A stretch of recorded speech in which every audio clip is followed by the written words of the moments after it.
The Catholic Church is one of the oldest and most widespread faith communities in the world, but many people do not realize how much diversity exists inside it. One of the biggest reasons for that diversity is something called religious order. In this video, we will explore what these orders are, why they exist, and what makes the Benedictines, Franciscans, Dominicans, Jesuits, Carmelite, Augustinians, and Salesians so unique. By the end, you will see that the Catholic Church is not one single way of living the faith. It is many ways, and each one answers a different need in the world. So, what exactly is a religious order? Think of the Catholic Church as a very large family. Inside that family, there are smaller families. Each smaller family has its own specific mission, its own particular way of serving God and the world. Members of these orders typically take three vows: a vow of poverty, meaning they do not own personal possessions; a vow of chastity, meaning they do not marry; and a vow of obedience, meaning they follow the direction of their superiors and their community's rule of life. Each order also has what is called a charism. A charism is a special spiritual gift or focus that defines what the order is called to do. Sometimes the church needed deep prayer. Sometimes it needed bold preaching. Sometimes it needed schools for children who had nothing. Sometimes it needed hospitals. Different orders rose up to answer different calls, and that is exactly what we are going to explore now. Let us start with one of the oldest foundations in the entire church. The Benedictines trace their origin to Saint Benedict of Nursia, who was born in Italy around 480 AD. Benedict was troubled by the chaos and moral confusion of the world around him, so he withdrew. He gathered a small community of men, and he wrote a simple rule of life for them, a document now called the Rule of Saint Benedict that would become one of the most influential texts in Western history. The heart of Benedictine life is a concept called stability. A Benedictine monk does not travel. He does not move from place to place. He commits to one community, one monastery, for his entire life. His days are structured around the liturgy of the hour, fixed times of communal prayer spread throughout the day and night. Between those times of prayer, the monks work. They garden, they cook, they copy manuscript. That last detail mattered enormously. During centuries of warfare and social collapse across medieval Europe, it was Benedictine monastery that preserved books. They copied scripture, philosophy, and classical literature by hand, keeping the knowledge of the ancient world alive when much of the surrounding civilization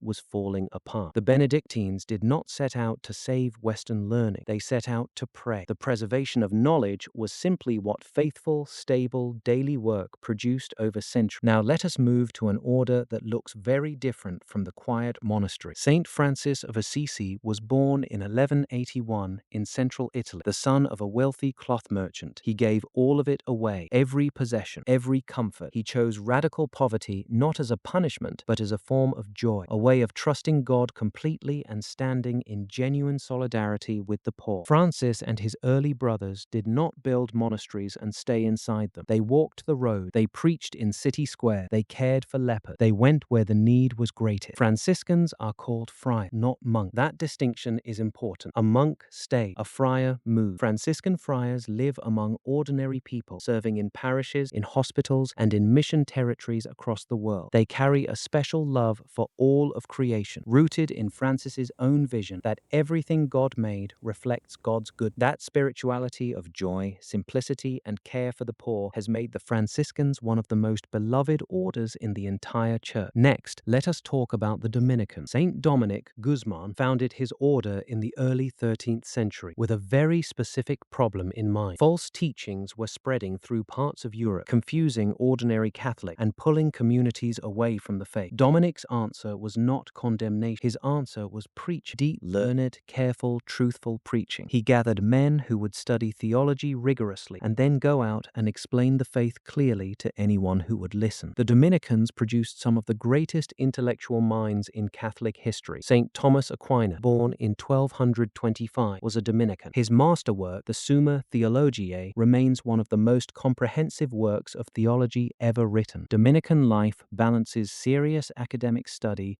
with communal prayer. They believe that you cannot preach what you have not first contemplated deeply. Truth, for the Dominican, is not just something to defend, it is something to understand, to love, and to share generously. Now let us move to an order that brought a completely new kind of energy to the church. Saint Ignatius of Loyola was a Spanish soldier who underwent a profound interior conversion in 1521. He went on to found the Society of Jesus, the Jesuit, in 1540. The Jesuits were different from everything that came before them. They took a fourth vow of special obedience to the Pope, making themselves available for any mission anywhere in the world at any time. They were mobile, strategic, highly educated, and deeply adaptable. Ignatius developed a practice called the spiritual exercises, a structured period of prayer designed to help a person find God in every area of their life. That spirituality of finding God in all things gave Jesuits the freedom to engage fully with science, art, politics, and culture. The Jesuits founded universities across Europe, Asia, and the Americas. They sent missionaries to Japan,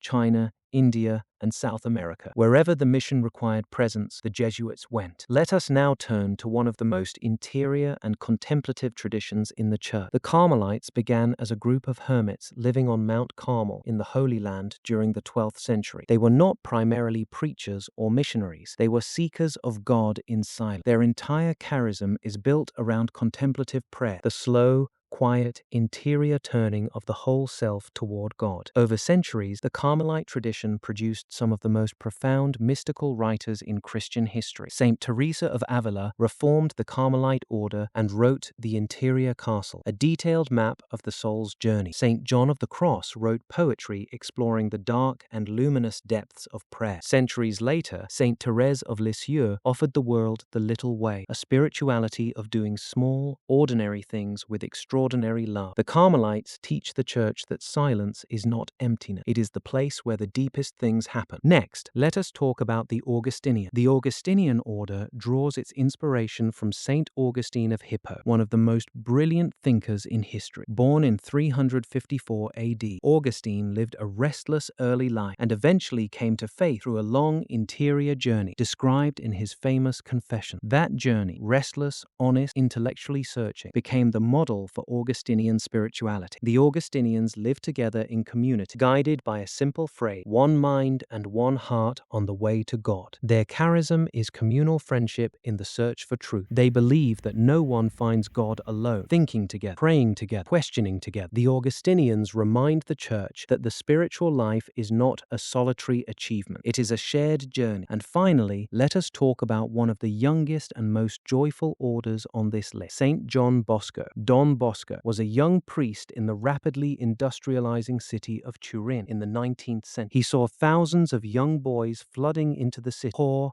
unskilled, and vulnerable to crime. He gathered them. He opened workshops, school, and youth centers. He taught them trade. He celebrated Mass with them and then kicked a football around the yard afterward. Don Bosco called his approach the preventive system. Instead of waiting for young people to fall into trouble and then punishing them, he surrounded them with reason, religion, and loving kindness before trouble arrived. The Salesians run schools, technical colleges, and youth shelters in some of the most economically vulnerable neighborhoods on earth. They believe that the best sermon a young person can receive is someone who genuinely enjoys being with them. So how do we make sense of all of this together? Scholars often group these orders into three categories. Monastic orders, like the Benedictines, are rooted in stability and daily structured prayer. Mendicant orders, like the Franciscans and Dominicans, are mobile and service-oriented, living among ordinary people. Apostolic orders, like the Jesuits and Salesians, are organized around specific active missions, like education and global youth work. The Church is a garden. Different plants grow in different conditions and serve different purposes. The Carmelites show that silence produces wisdom. The Dominicans show that truth requires careful defense. The Franciscans show that joy and poverty can walk together. The Jesuits show that faith and intellectual life are not enemies. The Augustinians show that friendship is a spiritual practice. And the Salesians show that loving a child well is one of the most serious things a person can do. Thank you so much for watching. If this video helped you understand the richness and diversity inside the Catholic Church, please subscribe so you never miss a new video. We want to hear from you. Which of of these 7 orders inspired you the most? Was it the quiet prayer of the Benedictines, the joyful poverty of the Franciscans, or the fearless mission of the Jesuits? Tell us in the comments below. If you found this valuable, please leave a like to help more people find the channel. We will see you in the next one.